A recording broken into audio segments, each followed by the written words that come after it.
Michael Parsons and company up front are going to be way too much for this offense in Lambeau. Packers win by 10. Even though your play can be at a certain level, it demands more. They need more from Jordan Love. What's going on, Packers fans? Aaron Nagler here with Bill Schmid of the Packers Radio Network, ready for some Carry the G Radio. What's going on, Packers fans? Aaron Nagler here, joined by Bill Schmid of the Packers Radio Network for another edition of Carry the G Radio, the podcast. Billy, how you doing, buddy? I'm phenomenal, and I'm even better after that. That hot new entrance, how do you not come down and spit heat for the next 30 to 40 minutes? That's fired. It demands it of you. It demands it. Yes, correct. Absolutely. Happy to be here in Green Bay, Wisconsin, across the street from Lambeau Field. I can't wait to talk to you, Billy, about everything we've seen, heard, experienced, felt during the first week of training camp. That's right. It's a training camp review 1 week in. Billy, how has training camp been treating you? You're over there. You're on the perch. You're watching the entirety of the proceedings from an excellent vantage point. How's camp so far? Well, it spoils me. I think that's the easiest way to say it, because you just said it. Like, we get the coolest location to be able to blabber and just spew nonsense for 2 hours while watching practice, taken away from the sun. That's a beautiful thing. Yes, sir. But the couple of takeaways to start out with is that the physicality has been there for a team that doesn't obviously go to the ground, who is going to take some stuff off, who we have the rules of engagement, not the old sitcom. But the proceedings must be as followed. And you watch somebody last year very much not obliged by him and no longer playing Green Bay after a year. No, that's correct. Nate Hobbs, we hardly knew you. But I think, Nags, from the little bit that you can, right? Sure, is Forrest Gregg looking at that and saying, unbelievable, this is what practice is now? Probably.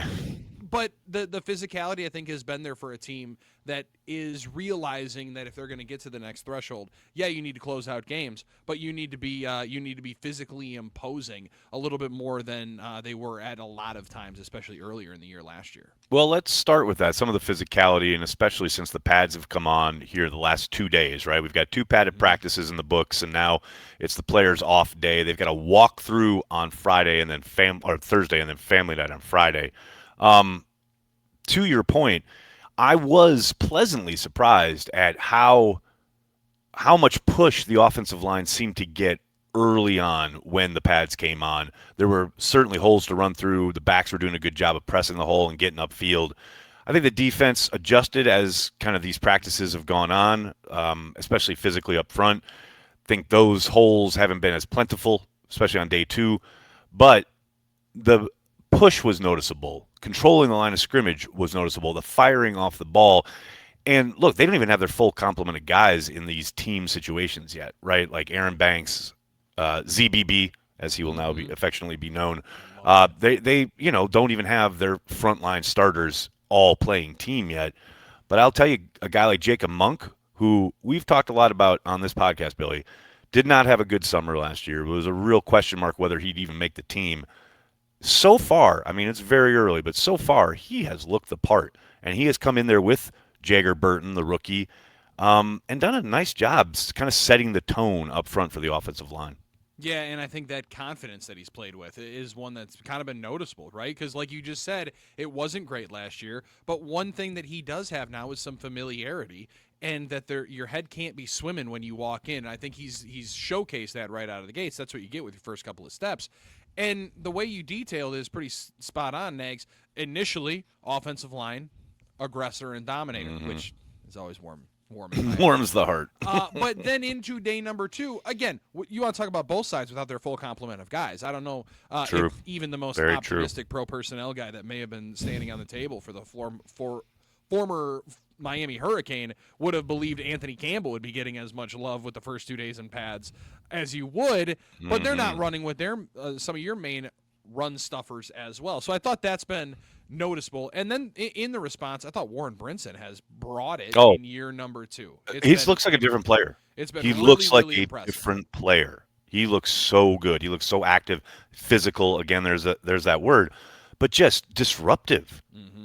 Down in, down out. When he's been given those opportunities, man, he has turn some heads, man. It's not like he's, registering sack after sack or anything like that. I mean, the idea being, you're gonna encounter some resistance along the way. It's what you do with that. And man, he has. I'm not going to say shocked, but I've been very pleasantly surprised at how much he's kind of jumped off the field here these first couple padded practices. Yeah, because last year I think, especially the first couple of practices, Stackhouse was the bulldog that everyone was talking about. Yep. And Brinson got a little bit of opportunity late into the year, but it wasn't much at all. And you want to talk about going into the offseason and getting a vote of confidence. Some of it is sending off Colby Wooden, who's played a ton of football for you. And, true. We look at more of the substitution being Javon Hargrave coming in and hopefully a healthy Wyatt. But, I mean, Carl Brooks is out there, but it hasn't necessarily been super disruptive. His numbers are weird where it seems like the more he plays, the numbers kind of go down. The less effective he gets. And the less effective you can be. But for Brinson, I think you thought mostly pass rush opportunity, but I think first and second down he's playing himself into some opportunities and onto the field. And the competition period is where you stand out, and he was a huge factor in one-on-ones. I mean, he damn right dominated a couple of those. Yes. And that's where you can feel, again, is it the most real-life drill in the world? No. We all know But the one this, thing right? you can never manufacture is that kind of competitiveness when it's one-on-one, and it's so few and far between in padded practices now where, I mean, I'm hanging out with Wayne Larrabee, who's, telling me about the Nutcracker days of hanging out in the Cheese League, early days of Marley Dude, and the Cheese League. Like, nice. You want to talk about the way they were getting after each other. That's a different beast. You got to get yourself ready for a season while only putting the pads on 13 times. You got to come in and make the most out of each one of those opportunities. I think Monk's done a great job of it. And you mentioned Jagger Burton, your boy. Great time to come back, right? Great time. Right. Great time when to he get needed healthy. to come back, yes. And not miss a beat. Like, he has played aggressively. And that little trio swap that they were doing into team yesterday, I thought was something, maybe a glimpse into the future. Obviously, ZBB not getting back quite yet. Aaron Banks is the incumbent, and he's going to be in there at left guard, but you're getting a lot of opportunities for those three guys belting into the combination where it's almost like three guys for one spot, but they're training at three, if that makes some sense. It absolutely does. And I'm glad you mentioned the one-on-ones because it was fascinating to see.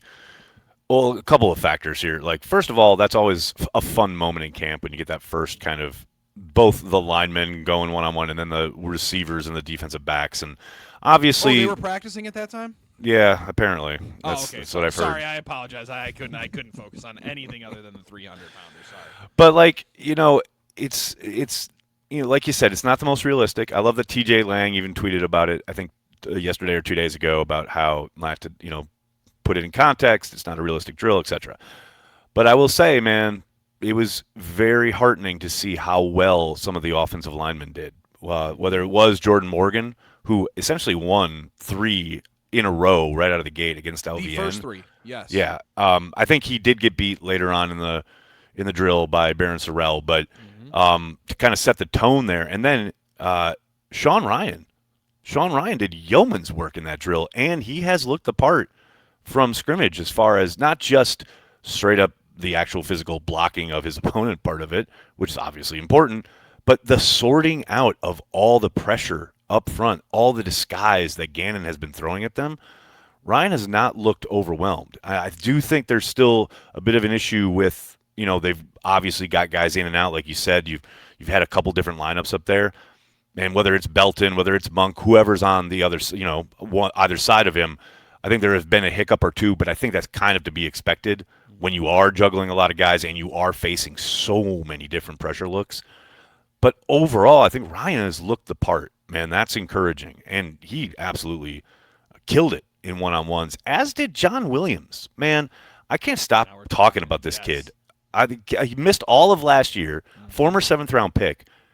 He looks legit, man. Like, I cannot wait to see him in preseason because you know how it is. Like, sometimes you're out there at practice and, yeah, guys locking dudes up and he looks good and maybe he has a mistake or two, but you're thinking, oh, man, there's something really good there, and you can really work with that. And then you get to the preseason game where they have extended drives, and you're playing maybe like a whole 2 or 3 quarters, and it doesn't look anything like it looked at the practice field, and he's getting kind of exposed, etc.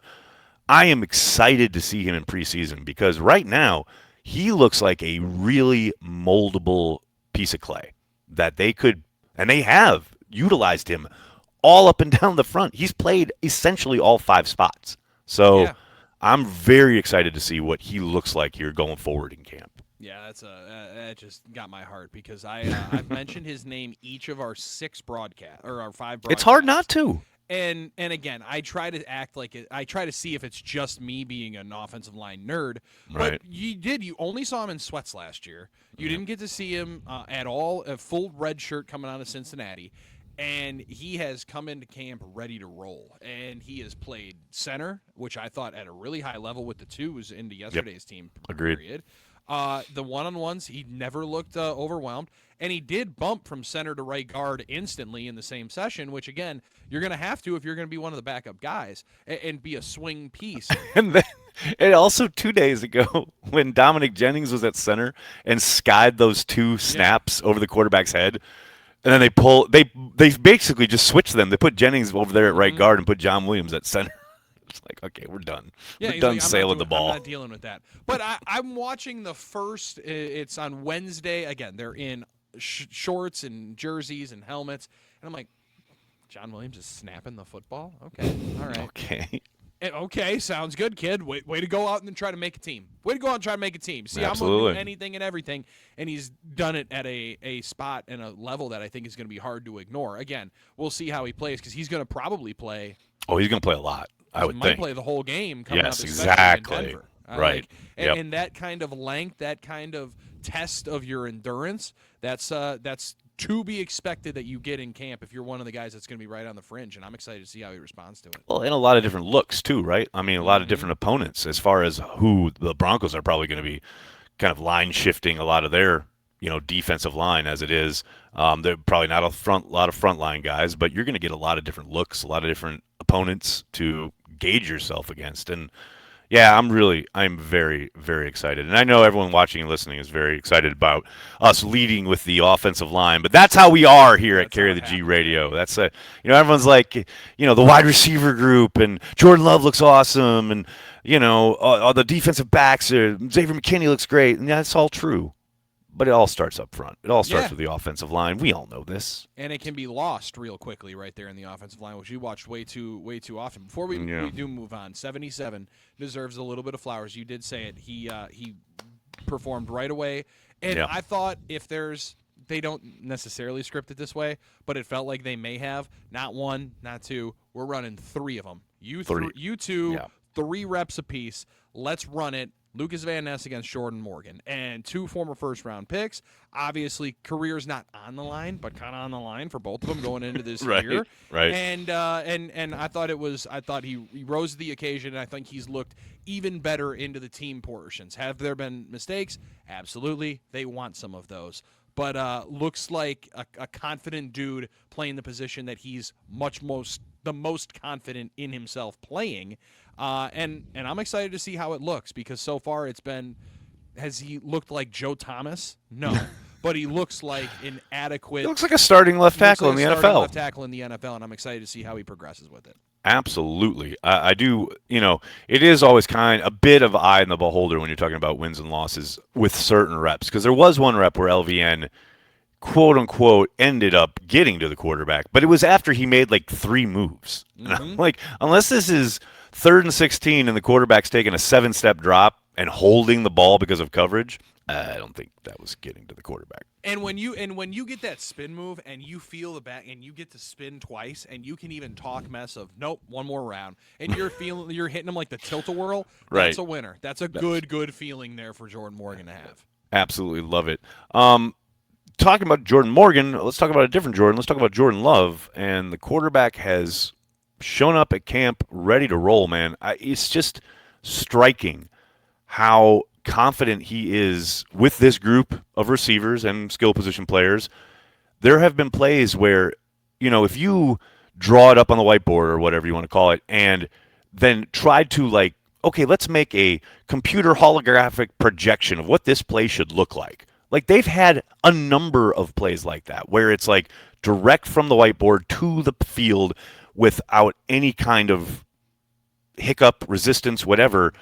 I mean, that's a group that is lockstep, like knows each other like the back of their hand. There was one in particular where Love rose up from a play fake and hit Christian Watson in stride, like in the perfect spot, hole in the zone, so he doesn't break stride. I mean, that's a product of guys who have played together a lot, who have been in the same offense together for years. And I think that continuity on offense, this streamlined version of the wide receiver core, they've only started to scratch the surface, but it all starts with Jordan looking supremely confident and in charge at every aspect of the offense. Yeah, and I think he said it to Kay pretty well yesterday. Of just there's a confidence, and we all know what each other can do, and confidence of being the guy at the head of the orchestra, understanding what your strong points are. It adds you a different layer of confidence. But I also thought the stripping it down to the offense and building it back up, and the confidence that Matt seems to again have more in the relationship in Jordan's headiness at the line of scrimmage, I think is kind of evident. And he's also taking on, I don't know if you've noticed it the same way, or if it's just whenever I'm watching Brandon Cisse, it seems like the ball's going his way. It feels like there's been a little bit of trying to baptize the rookie on the other side, like a little bit, that kind of leadership of the football team. And also, hey man, let's keep hammering the ball over to Matthew Golden to let him know you're going to see the ball. Jaden Reed knows how many times I'm going to throw him the rock. Like a couple of these guys know he's aware he's going to get the ball, but it seems like he's taking that next level of ownership into leading that first unit. That's impressive. And the stat of, obviously those 5 playmakers weren't on the field at all a year ago together. At all. Right. The most important one to be on the field is Jordan, because he's had such a different level of command, and it feels like the fastball is mid-season form. Oh, the zip on the ball is crazy. Like, that's the thing that has really jumped off the field for me here this first week. Some of those, deep out cuts and just ripping it. And I think he's talked a little bit about it, and I know Matt mentioned it as well, and it's very evident on those throws where Rodgers used to talk about it all the time, right? You got to throw from your feet, from your legs. The power comes from your legs and your balance and your connectivity to the ground. Well, Jordan's talked about wanting to, improve his footwork and improve his balance. I think you're seeing some of that on the practice field as far as his, the velocity on some of these throws has been kind of eye-popping, and I don't think it's a mystery. I think that's a direct correlation of I got to make sure that my base is solid so I can generate more power on some of these throws. Yeah, and that's also, isn't that like one of the biggest knocks or critiques, it feels like, whenever the falling away stuff, right? That people will put up, and I think the adding something to your game in basketball is the way they say it. In the NFL, it's like trying to knock off one of your warts each offseason. And maybe that's one of the biggest ones, is locking in again onto the footwork, because he's been exquisite at being able to manipulate the pocket, and knowing that you can throw off platform is one, relying upon it's another. And I think getting back to as clean of the basics as you can, with how quick they are in and out of breaks, I think you can probably trust a little bit more of that timing, because Watson's been open, but Matthew Golden's been like 7-11. I would say Quick Trip, but I ran into one that opens only at 5 a.m. right by my house, and I didn't know that was allowed to not have a 24/7 one. But world Golden's we living in as impressive as anybody, especially timing-wise early, that ball is on you quick. Yes. Coming out of the hand of Jordan, and it feels like they've been in rhythm for the majority of every rep that they've had together. And then it's interesting because you're talking about the wide receivers and Jordan, and it's all in sync, and then you get to the tight end position, and it's like, my goodness. Man, Wiley's looked good, I will say. Like, he has somewhat picked up where he left off last year, where I thought he was having a really good stretch there towards the end of the season. He got dealt with the injury, but when he was available, he played well for them. He has been saving their bacon at tight end. Because, there's no Kraft, there's no Musgrave. Dabney's come in and done some of the inline stuff to pair with Wiley. But, man, you got McKellen Castles back in the fold because you've had so many injuries. Maryland's out the door. Lachey's out the door. That's going to be interesting to see how it affects not just the timing, the rhythm, like we've been talking about, but like the game plan. Like, how does LaFleur put stuff together? You're pretty sure you're going to have Tucker Kraft. I know he's talked a lot about you. I'm going to be there week 1. And then, okay, you got Wiley behind him. Man, after that, we've seen, the tight end position this summer is a perfect example of how things can get thin real quick. Man, it's just, I don't want to say it's like worrisome, but it's certainly thin, right? And I do think that's going to be a position that they continue to look at as far as, the waiver wire, potential trades at the end of the summer, etc. Because right now that's a thin group. That's the one where you start to count it, and when they have to bring in multiple bodies yesterday before practice, like that's right. Where, okay, I get why you're not calling Jonnu Smith 6 weeks away from the season, but like that, there's some names out there that would make a lot of sense, and they'll get caught up a lot quicker and don't want to go through training camp again. Right. They've been in the end, they understand what it takes to be ready, but I'm disappointed that we weren't able to say my boy Mosiah Swinson, because I've wanted a little bit more. There just hasn't been a ton of production outside of Wiley, but you're right. He looks like a competent NFL player at the worst. And seems like there's a little bit of untapped potential in there, depending on how many reps and opportunities you can carve out for him. But they came in with, 7?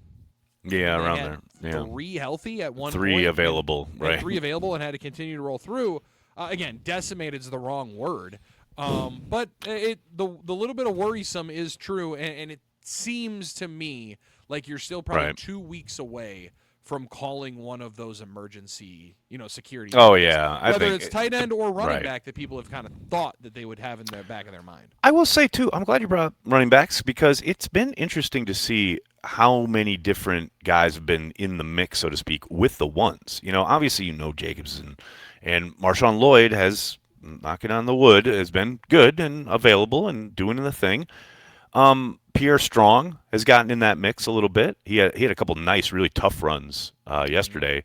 But the one that's kind of, I don't want to say surprised me, but has been interesting, is a wide receiver who they've utilized somewhat in the backfield. At times, like, okay, we're going to use you as the motion guy. At times, like, they've sent him out in routes, but they've also handed in the ball. That's Sky Moore. And I asked Steno about it today. We had coordinator availabilities. And I said, I don't need scheme secrets here, but is he doing some of the Tyler Ervin stuff? And he said, oh, yeah. So I think that's a component of the offense that we have not seen on the regular. But, man, if they could get Sky Moore cooking in kind of that little niche, I think they could really maybe not surprise some teams, because I don't think it would be a shock to anybody to see them kind of pull that stuff back out of their playbook. But, we did hear LaFleur talking about, trying to, take the offense down, distill it down to its base, and then build it back up. Maybe they found some of that Tyler Ervin stuff that was so successful in 2020, and now they got a guy who Steno said is better, and a better, more physical runner, better, with the ball in his hands in space, etc. I kind of like that idea, and it's a nice little wrinkle that I think it's going to be fascinating to see how much we see of right out of the gate.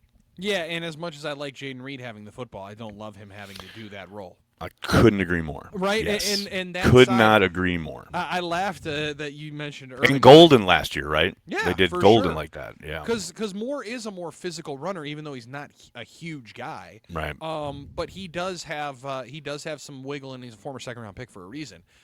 But they're going to try to find a way to get him onto the offensive side of the ball, right? It appears, and again, you want to knock on wood. We learned in the first preseason game that you had a returner issue a year ago, so we still have time for that to possibly be the case. But it looks like that's settled and improved. And then if you're going to be on the 53 and you're going to be on the active roster, might as well find a way to get you the football again. And that Ervin spot was. Again, it wasn't lethal, but it was a nice thing to be able to have. Oh, the way it opened things up. I mean, it was the horizontal motion, so effective. Deep ball that they can then push is a real thing. Especially if it's a guy you have as a threat who could potentially take it.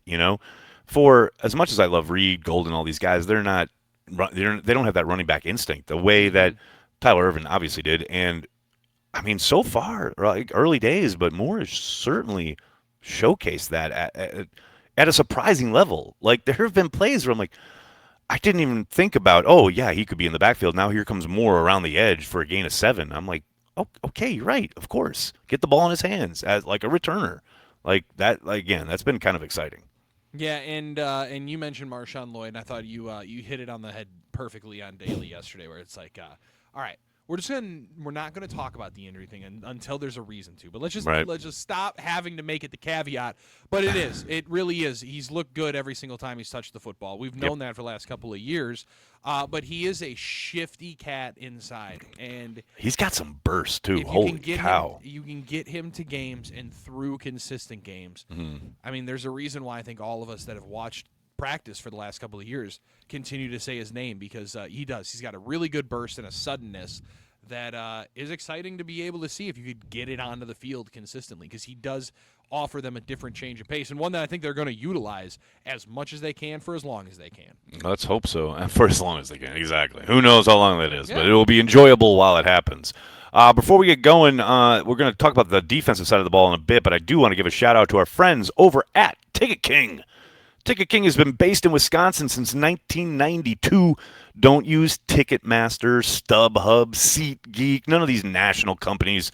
If you need Packers tickets, use the company based right across from Lambeau Field.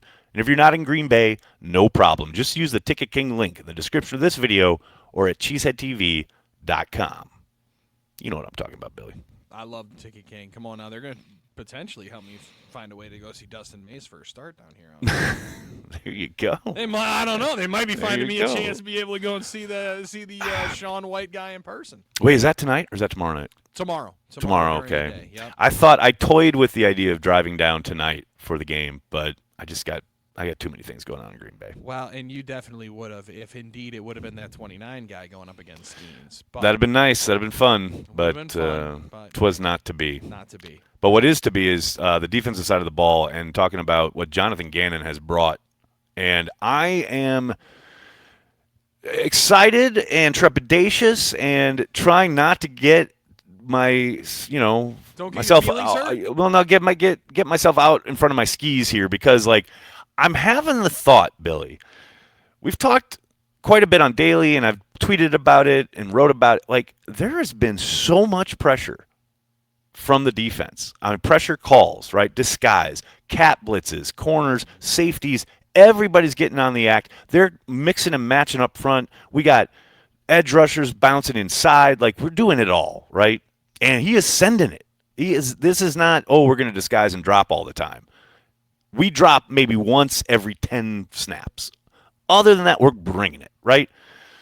So then my mind's like, okay, it's installs. It's just installs. They're just practicing it because they have to, and it helps their offense because they're going to be going against a blitz-heavy team right out of the gate. So that's all it is. But then, Billy, this in the back of my mind, I'm like, what if, not just what if, when Matt LaFleur and Jonathan Gannon were having those initial conversations about the job, right? And what do you see? What's your vision? And LaFleur said, I am sick and tired of sitting back, rallying, and tackling. I want to press the issue. I want to attack. I want to be aggressive. I know it goes against every kind of fiber of LaFleur's being. Mm-hmm. But what if that's the thing? What if this is the Packers defense suddenly?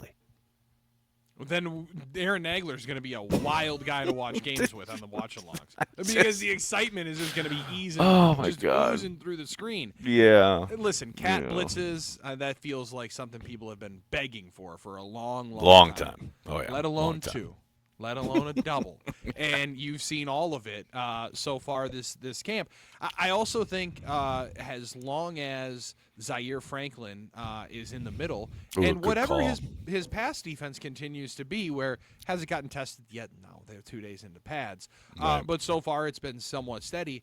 They have moved Edgerrin Cooper up every single spot on the defensive line, which I think we've all begged for. I'm lining just inside of Barron Sorrell yesterday on what would have been like a 4-eye or a 5, just off to the shade of the left tackle, was beautiful. And to see both of their athleticism pressing the issue off the corner, and then to be able to know that I could very much easily bail out. Wayne's pointed to it a couple of times. You've seen just even a tick of indecision, some off Jordan too, where the disguising has caught everybody in that red jersey of, ball's supposed to come out here, but there's someone that was there. Not exactly what I was expecting to be Yes, sitting there. Exactly. So the multitude of ways that they can throw different looks at you and have at least shown it in the first couple of days. I thought it was a great point that you made on Ryan. Sorting that stuff out is pretty impressive. Same for Burton, Williams, and Monk really hasn't had a ton of looks at center, but all three of those guys I think have had to,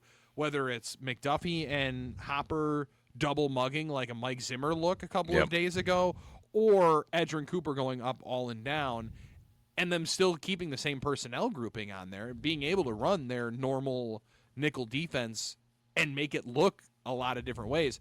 You've seen the wrinkles here early, and I understand why you're trying to pump the brakes. I understand why you don't want to get too excited about it. I got to pump the brakes. I just get too excited. But it does seem like what a lot of people have been asking for, they just might have ticked into.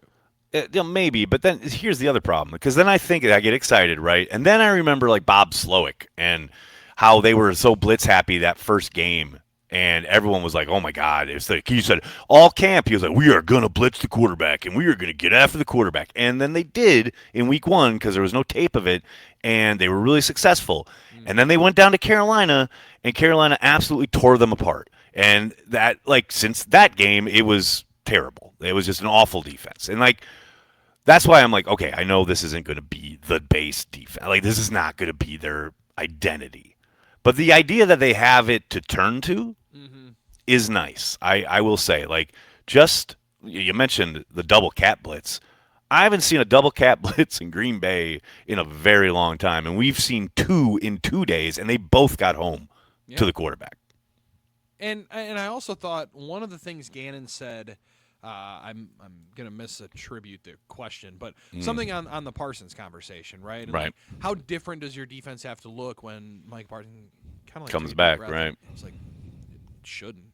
It shouldn't be different because it should be different every day, or it should be different every week. It should be dependent on the opponent, dependent on the opponent, and that is football porn to guys like LaFleur to be able to think like we're scheming this up every single day. It's going to be different all the time. But it does seem like they're putting in everything possible to know that even if we don't have to call upon it for 7 or 11 weeks, it's there when we need it. We know that it's there when we need it, and that we're going to be able to take advantage of somebody in week 12 if that's something that looks like it's going to be available. Because that's the other thing. Like, you do expect there's going to be, a lot of cover 4, rushing 4 up front. I do think I've been pleasantly surprised at the young guys that are in the mix there along the front, and that not just rookies, but also kind of the second-year players. You mentioned Sorrell. Colin Oliver looks like he's got some twitch, man. Like, I know that was the book on him, right? That's what you were hoping to see. But it has absolutely materialized here in these last couple of days. Like, he has shown a burst and a wiggle and an ability to bend that's a trait that the Packers, because they have favored bigger edges and guys who can be physical in the run game, they haven't had that quality a whole hell of a lot. He's got it. Now, can he win consistently with it? I don't know about that yet, but we've certainly seen those flashes here early in camp. We saw we saw what the internet was talking about. Yeah, like right. we Exactly. did see that twist that the internet was talking about for 2 days. Now, how long does it continue to roll? And like you said, is he able to win consistently with it? We'll see. But definitely the burst is real. Sorrell, the highlight gets the most one. The pick is what a lot of people have. Phenomenal play, though. I mean, it should get the plaudit because it was an incredible play. Yeah. But I think his down in and down out stuff has been really impressive too. And again, they're going up against the same team. So somebody's going to win, and you're going to be positive about every single play if you want to be. Yep. But I think he's taken full advantage of an NFL offseason.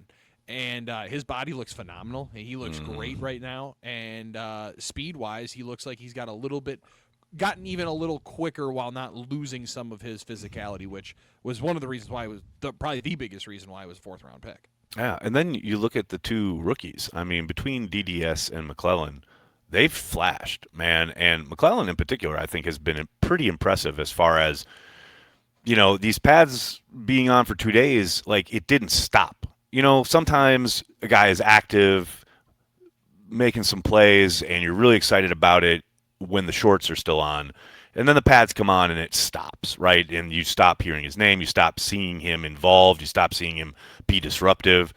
That hasn't happened. He has continued to be disruptive. He's continued to maybe not live in the backfield, but he's been in the backfield, right? He has been disruptive. He has been all over every one of these quarterbacks.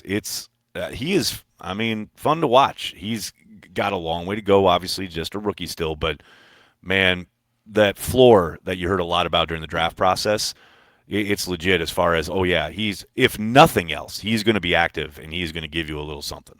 Yeah, and both of them are exciting. And DDS, I think, showed even more to me during the shorts period, and that continued. And you want to talk about somebody that was moving up and down the line? I saw him lining up a couple of different ways yesterday, at least in particular, into camp, more into a 3-tech and trying to slide just a tick down the line. See if that might be a way, because he's so huge.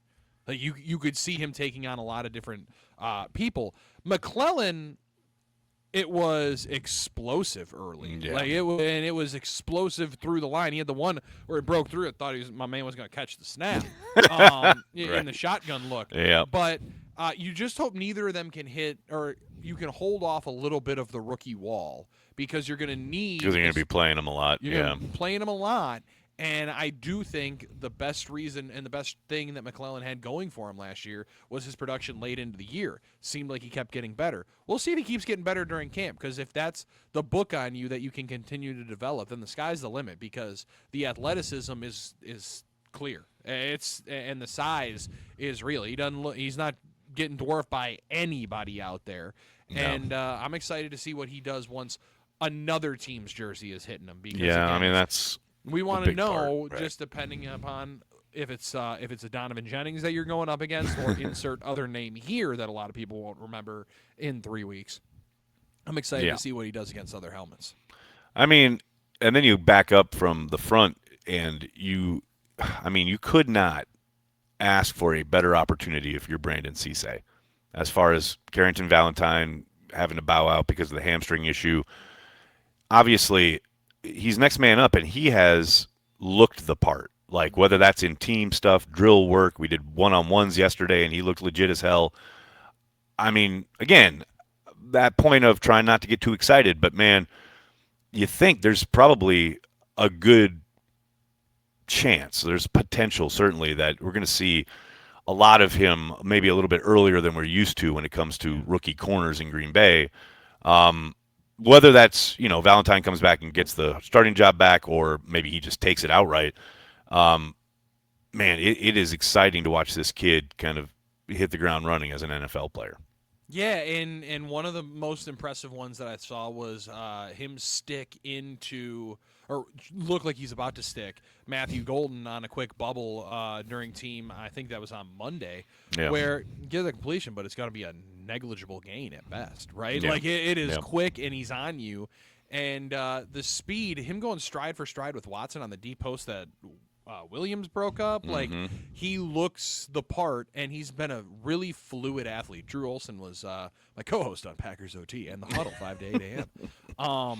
He came up, and it was his first glimpse at practice yesterday, and he was like, dude, he's a fluid athlete. Yes. Like, there's no question, there's no roboticness to him.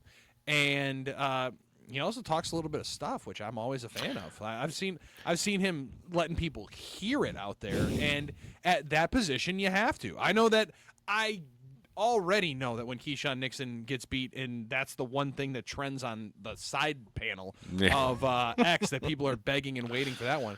I thought Keyshawn's looked good throughout camp as well, but there's definitely some good chatter that's going to be happening from both sides of that secondary, if indeed that's the pairing going forward. And I love that Jordan Love has only thrown 2 interceptions through all of camp. We're a week plus into camp. There's been 2 picks.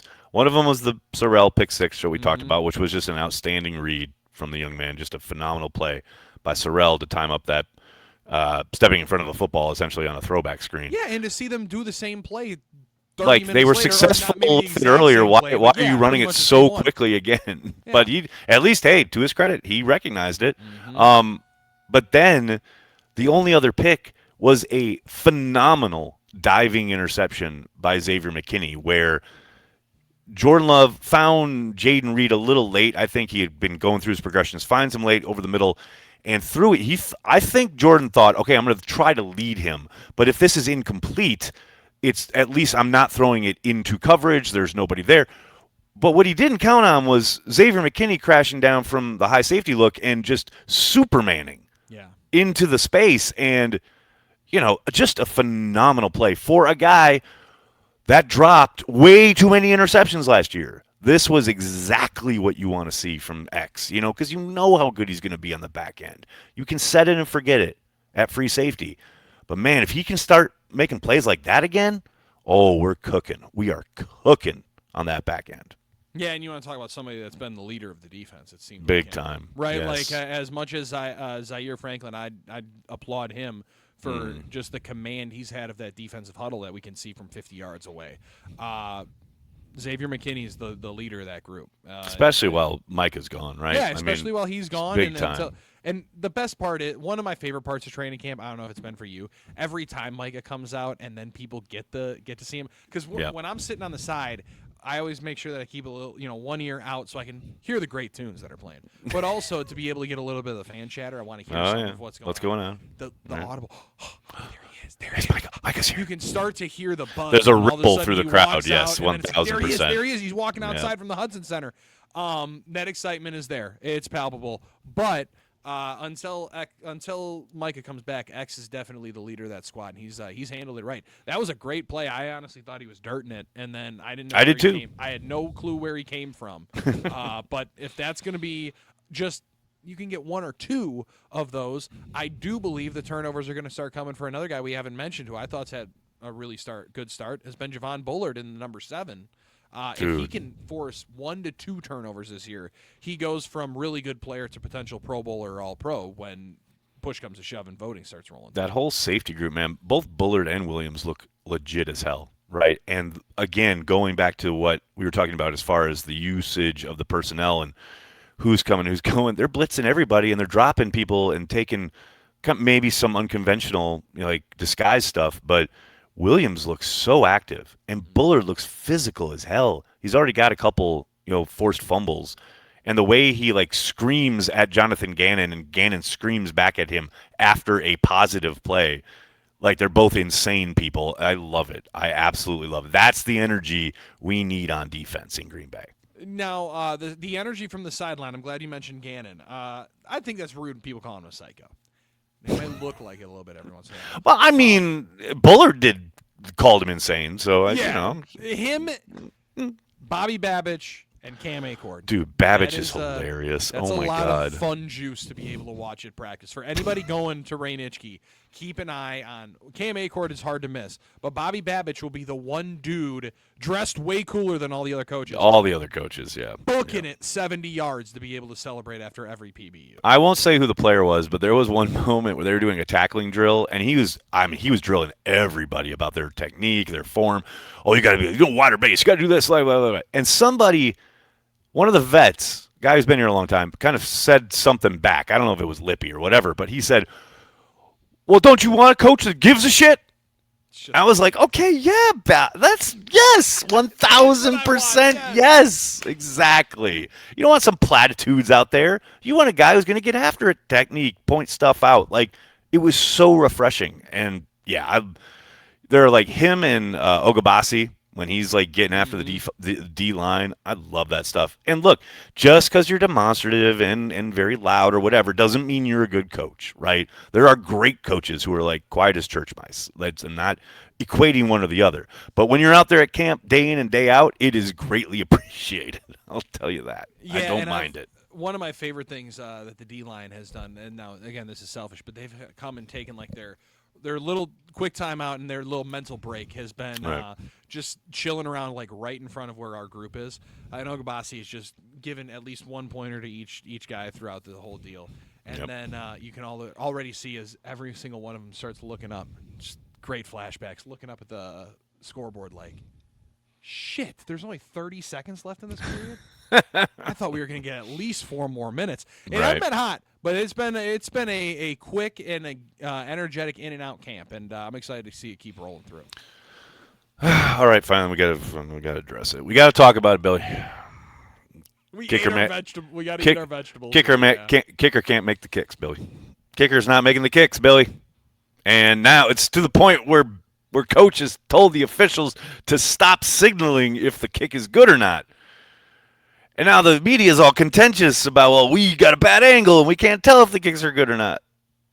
Billy, I need him to start making his kicks. Okay, it's practice. Like, I love LaFleur getting up in front of that media was beautiful, yesterday and not saying exactly we talking about practice, but essentially saying we talking about practice, which is true. He is 100% correct. But then I need shit to look better when these preseason games starts, and maybe even Friday night during family night. I need this kid to put it through the uprights. You know what I'm saying? Nobody needs family night to get here more than Trey Smack, and nobody needs a better family night than Trey Smack, and that's a remarkably aggressive way of saying it. But, again, my man's kicked 10 field goals. I know, 10 field goals. It's 10 field goals. Oh, my God. But you missed 4 of them, and that'll lead some question to it.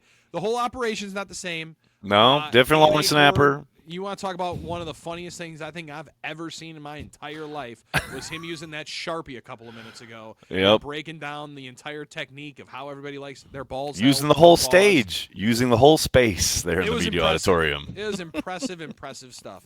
But I also thought the best part that Matt did in the, I don't know if it was a full retort and clap back towards was it Bill that was it was Bill was getting after it a little bit, yeah. Was like, guys, he has plenty of pressure. That is not adding anything to it if the guy is signaling good or not in there. It sounded like he wanted to mess with everybody a little bit. It did, and that's what I kind of loved about it. He really sounded more like he was trying to with everybody, and I'm down he literally says at one point, I love how uncomfortable this is making you guys, or how stressed out you guys are about this. So it ain't changing. Those refs are never going to signal for a good or God good ever again. Probably at not. That point.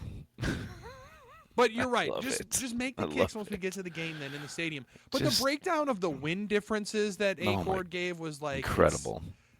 They're going places. They're thinking about this. And if you're having to think that deeply about it, not that you always don't. Yeah. The reason why you get the job. Right. But when we're breaking down that wind is always different next to the indoor facility and onto the field, and then depending on how the bleachers are and how many people are potentially in section 113 might change the wind direction and the swirl. That's when we're going. That's when we're thinking about stuff, Nags. We're going high level.